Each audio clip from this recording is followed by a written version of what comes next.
नमस्कार दोस्तों, आज हम कांगड़ा जिला करेंगे और कांगड़ा जिला का पार्ट फर्स्ट आज हम करेंगे, जिसमें हम गठन, पर्वत श्रृंखला, झीलें, नदियां और नदियां जो है उनकी सहायक नदियां, मंदिर, ये सारी चीजें हम करेंगे। तो सबसे पहले जो हमें कांगड़ा के बारे में पता होना चाहिए वो है गठन। कांगड़ा का गठन कब हुआ? कांगड़ा का गठन जो है वो हुआ, जिले के रूप में गठन कब हुआ? 1 नवंबर 1966। और इसी दिन हम बने थे विशाल हिमाचल। इस दिन हिमाचल प्रदेश को दर्जा मिल गया था विशाल हिमाचल का। तो दूसरा जो क्वेश्चन है, हेडक्वार्टर, मुख्यालय जो है, जिला मुख्यालय कहां है? वो है धर्मशाला। कहां है? धर्मशाला। अब धर्मशाला का हमने याद रखना, यहां पे एक युद्ध स्मारक भी है। यहां पे क्या है? युद्ध स्मारक भी एक है। ये भी क्वेश्चन पेपर में पूछा जाता है। नेक्स्ट क्वेश्चन जो है यहां से पूछा जाता है, कांगड़ा जिले का क्षेत्रफल कितना है? तो कांगड़ा जिले का क्षेत्रफल है 5739 वर्ग किलोमीटर। कितना है? 5739 वर्ग किलोमीटर। ये आपने याद रखना है। इसको हम दो हिस्सों में भी याद रख सकते हैं, स्तुंजा, उनताड़ी। देखिए, ये जो स्तुंजा है 1857 की क्रांति से याद रखेंगे। उनताड़ी जो है, यहां पे हमारे पास क्या हुआ था? ये हुआ था धामी गोलीकांड। धामी गोलीकांड 1939 में हुआ था। तो इनको ऐसे हम याद रख सकते हैं। दोनों ही जो है, दोनों ही फिगर जो है वो हिस्टोरिकल हैं, तो ऐसे हम याद रख सकते हैं। फिर है उसके बाद विधानसभा सीटें, यहां पे गलत लिखा गया है, 15 विधानसभा सीटें यहां पे जो है वो है 15। सबसे ज्यादा कांगड़ा में ही है। अगर हमसे सबसे ज्यादा विधानसभा क्षेत्र पूछे जाए कहां है, तो वो कांगड़ा में है। फिर उसके बाद हमारे पास आता है पर्वत श्रृंखला।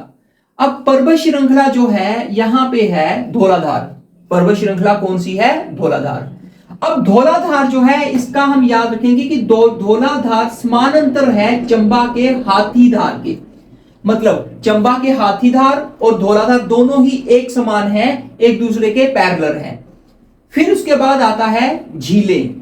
यहां पे दो झीलें हैं, डल और करेरी। ये डल जम्मू कश्मीर में भी है, उसको नहीं हम देखेंगे, वो जम्मू कश्मीर की होगी। अगर हिमाचल प्रदेश की पूछेंगे तो वो डल भी होगी और करेरी भी है। ठीक है जी, जम्मू में भी है और हिमाचल में भी है। ठीक है, दो झीलें हैं ये दोनों ही प्राकृतिक झीलें हैं, नेचुरल लेक्स हैं। एक यहां पे है पोंग झील, पोंग बांध के पास ही है पोंग झील। ये मैनमेड है, जो खुद बनाई गई है, कृत्रिम जिसको हम हिंदी में बोलते हैं। फिर उसके बाद एक और क्वेश्चन यहां से टेट में बहुत बार पूछा जाता है, पालमपुर विश्वविद्यालय। ये हमें पता है कि कांगड़ा में ही है, लेकिन ये बना कब, इसकी स्थापना कब हुई? तो इसकी स्थापना हुई है 1978 में। कब हुई है? 1978 में। फिर उसके बाद यहां से जो अगला क्वेश्चन पूछा जाता है वो पूछा जाता है नदियों से। नदियां, सहायक नदियां ज्यादा पूछी जाती हैं। मेन यहां पे एक नदी है जो है ब्यास। कौन सी है? ब्यास। कहां से निकलती है? रोहतांग दर्रे से। कहां से निकलेगी? रोहतांग दर्रे से। भृगुतुंग भी बोलते हैं इसको। वहां पे एक जगह है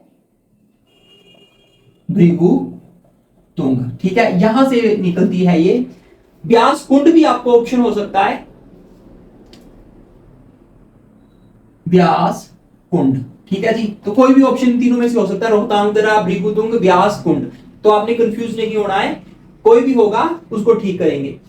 फिर उसके बाद हमारे पास जैसे ही निकलेगी कुल्लू मंडी, उसके बाद संघोल जगह है जिससे ये कांगड़ा में एंटर कर जाएगी।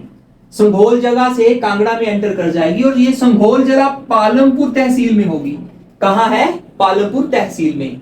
अब उसके बाद नदौन से होते हुए ये मिर्थल पहुंचती है। तलवाड़ा के पास ही है मिर्थल, जहां पे पोंग बांध है, और वहां से ये हिमाचल प्रदेश को छोड़ जाती है।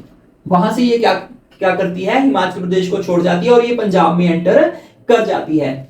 फिर उसके बाद है हमारे पास इसकी सहायक नदियां कौन कौन सी हैं? इसकी सहायक नदियां हैं बिनवा, न्यूगल, देहर, चक्की।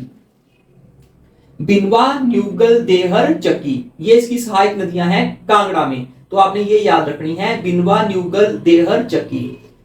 नेक्स्ट है यहां पे जो बिजली प्रोजेक्ट लगे हैं वो कौन कौन से हैं जल विद्युत परियोजनाएं। तो सबसे पहले है पोंग जल विद्युत परियोजना। पोंग जल विद्युत परियोजना जो है वो 396 मेगावाट जो बिजली है ये पैदा करती है। नेक्स्ट हमारे पास आ जाता है गज जल विद्युत परियोजना। नेक्स्ट कौन सी है, गज जल। ये सिर्फ 10 मेगावाट बिजली जो है वो पैदा करती है। सिर्फ बोलना गलत होगा क्योंकि 10 मेगावाट बिजली बहुत ज्यादा होती है। उसके बाद है बनेर जल विद्युत परियोजना, ये 12 मेगावाट बिजली पैदा करती है। फिर उसके बाद है हमारे पास ज्वालामुखी मंदिर। मंदिर पढ़ लेते हैं यहाँ पे कौन कौन से फेमस मंदिर है कांगड़ा में। ज्वालामुखी मंदिर, अकबर ने यहाँ पे सोने का छत्र चढ़ाया था और उसके बाद बोलते हैं उस पर बिजली गिर गई थी।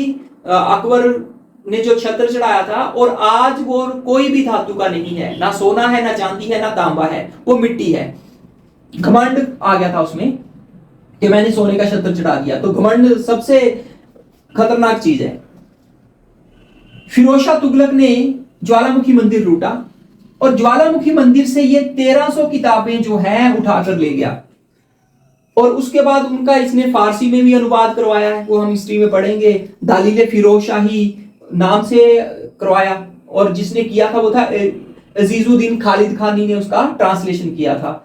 अब उसके बाद है हमारे पास ब्रजेश्वरी मंदिर। मोहम्मद गजनवी ने इसको लूटा था और यहां से काफी धन दौलत जो है वो ले गया था। ये है हमारे पास कांगड़ा का मंदिर, नदियां, झीलें, पर्वत श्रृंखला और गठन। नेक्स्ट इसके बाद है इतिहास। अब कांगड़ा का हम इतिहास पढ़ेंगे। अब इतिहास में सबसे पहले हमें पता होना चाहिए त्रिगत जो नाम है कांगड़ा का, आधुनिक कांगड़ा है, पहले ये त्रिगत हुआ करता था। ये कब पड़ा, कैसे पड़ा? तो महाभारत काल से पहले जो है हम कांगड़ा को त्रिगत के नाम से जानते थे। ठीक है जी। अब त्रिगत जो है वो आगे बताऊंगा कैसे इसका नाम पड़ा। फिलहाल हमें यह पता होना चाहिए कि ये रियासत थी जो कांगड़ा, इसकी स्थापना किसने की? इसकी स्थापना की थी भूमिचंद ने। किसने की थी? भूमिचंद ने। और इट्स वेरी सरप्राइजिंग और शॉकिंग कि उस वक्त हमारी जो राजधानी थी, और also proud for us, for Himachal, कि उस वक्त हमारी जो राजधानी थी वो मुल्तान थी, पाकिस्तान। हमारा जो भूमिचंद था उसकी जो राजधानी थी वो कहां थी? मुल्तान, पाकिस्तान थी, और ये बड़ी बात है। अब उसके बाद है हमारे पास, अब पाकिस्तान पे टिप्पणी करूंगा तो छोटी बात हो जाएगी, I will not say anything.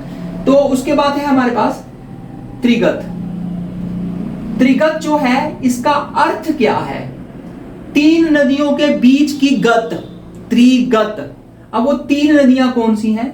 Sutlej है, रावी है, ब्यास है। ये ऐसे होती हैं, ऐसे, ऐसे और ऐसे। इसके बीच का जो एरिया है इसको हम बोलते हैं त्रिगत। ठीक है जी। और इसका मतलब भी निकलता है, वो क्या है? 3 नदियां आपस में जहां पे मिलती हैं, बाणगंगा, न्यूगल, कुराली, बाणगंगा, न्यूगल, कुराली, ये आपस में जहां मिलती हैं उसके किनारे पे जो क्षेत्र है, जो जगह है, उसको त्रिगत बोलते हैं। वो भी क्या है? त्रिगत। अब है त्रिगत की राजधानी, यह है जी नगरकोट। त्रिगत की राजधानी जो है ये कहां है? ये है नगरकोट, जिसको भीमकोट और सुशर्मापुर भी बोला जाता है। जिसको किस नाम से जाना जाता है? भीमकोट और सुशर्मापुर के नाम से भी जाना जाता है। सुशर्मापुर जो है इसके एक राजा हैं जिनके नाम पे इसका नाम पड़ गया है, सुशर्माचंद राजा हैं, उनके नाम पे सुशर्मापुर नाम इसका पड़ा है। अब इसके बाद है हमारे पास, हमें कैसे पता चलता है कि ये सारी चीजें थी? ये सारी चीजें थी, हमें कैसे पता चलता है? कुछ सोर्सेज तो होंगे जहां से हमें पता चला। तो सबसे पहले जो सोर्स है वो है हमारा महाभारत। सबसे पहला सोर्स जो है वो कौन सा है? महाभारत। दूसरा है हमारे पुराण। पुराणों से हमें पता चला, पुराण हमने पढ़े, वहां से हमें पता चला कि त्रिगत का जिक्र पुराणों में है और त्रिगत था। उसके बाद है राजतरंगिणी, पुस्तक है राजतरंगिणी, कल्हड़ ने लिखी है। राजतरंगिणी जो है किसने लिखी है? कल्हड़ ने लिखी है। उसके बाद जो है एक पुस्तक है हमारे पास अष्टध्यायी, पाणिनि ने लिखी है। अष्टध्यायी जो पुस्तक है ये पाणिनि ने लिखी है, और इसमें त्रिगत के जो निवासी हैं इनको क्या बोला है? इनको बोला है अयुधजीवी। इनको क्या बोला है? अयुधजीवी, मतलब लड़ाकू प्रजाति। क्या है? लड़ाकू प्रजाति। ठीक है जी। फिर उसके बाद महाभारत काल की अगर बात करें तो जो राजा थे यहाँ के सुशर्मा चंद, जिनके बारे में मैंने भी ये बात की कि सुशर्मापुर नाम पड़ा, उन्होंने कौरवों का साथ दिया, पांडवों का साथ नहीं दिया था। किनका साथ दिया था? कौरवों का साथ दिया था। और ये हमें पता है कि पांडव सबसे ज्यादा जो वनवास काटते हैं वो हिमाचल प्रदेश में ही, महासू जो जिला है, पहले था, अभी तो नहीं है, महासू जिला बदल गया है, शिमला हो गया, वहां से किन्नौर निकला, तो सबसे ज्यादा महासू में उन्होंने काटा था वनवास। अब उसके बाद है हमारे पास कांगड़ा। ये नाम कैसे पड़ा? ये भी इतिहास है। कांगड़ा नाम पड़ा है जी, इसका मूल जो है वो है कानगढ़। क्या है? कानगढ़। कनिंघम के अनुसार एक राक्षस हुआ करता था जिसका नाम था जलंधर। एक राक्षस था जिसका नाम था जलंधर। जलंधर नाम ऐसे नहीं पड़ा, पंजाब में जो जलंधर है, ठीक है जी, उसका नाम ऐसे नहीं पड़ा, उसका नाम एक राक्षस के नाम पे पड़ा। और उस राक्षस का जो वध है वो भगवान शिव ने किया था। हमें पता है कि पहले ये जो देवता हैं और राक्षस आपस में लड़ते थे, हवा में लड़ते थे, ठीक है, और एक दूसरे से लड़ाई होती थी, एक दूसरे पे तीर चलाए जाते थे, वाण चलाए जाते थे। तो भगवान शिव ने जब उसका वध किया तो उसका कान कटा और कान आके गिरा हिमाचल, और हिमाचल पे जिस जगह पे वो कान आके गिरा वो बन गया कानगढ़। तो बाद में रिफॉर्म होता होता वो बन गया कांगड़ा। तो इसका जो हिस्ट्री है नाम का वो ये है, ठीक है जी। तो अब यात्री, सबसे इंपॉर्टेंट है यात्री। यात्री कौन कौन से हैं जो कांगड़ा आए हैं? यहां से क्वेश्चन हमसे पूछा जाता है। सबसे पहले जो है हम पढ़ेंगे 1615 में हमारे पास आए थॉमस कोरियाट। 1615 में कौन आए? थॉमस कोरियाट। 1666 है, यहां पे आए थे थेवेनोट। कौन आए? थेवेनोट। 1783 फोस्टर। 1783 में कौन आए? फोस्टर। और 1832 में विलियम मूरक्राफ्ट। विलियम मूरक्राफ्ट जो है वो हिमाचल के हर कोने में गए हैं और यहां पे आए थे विलियम मूरक्राफ्ट। तो दोस्तों ये था हमारा आज का कांगड़ा का भाग 1। नेक्स्ट आपको जल्दी ही कल मैं लेके आऊंगा भाग 2। उम्मीद है आपको ये पसंद आया होगा, आपकी नॉलेज जो है वो इंक्रीज होगी और आपको इसका जरूर फायदा होगा। धन्यवाद। जय हिंद, जय हिमाचल।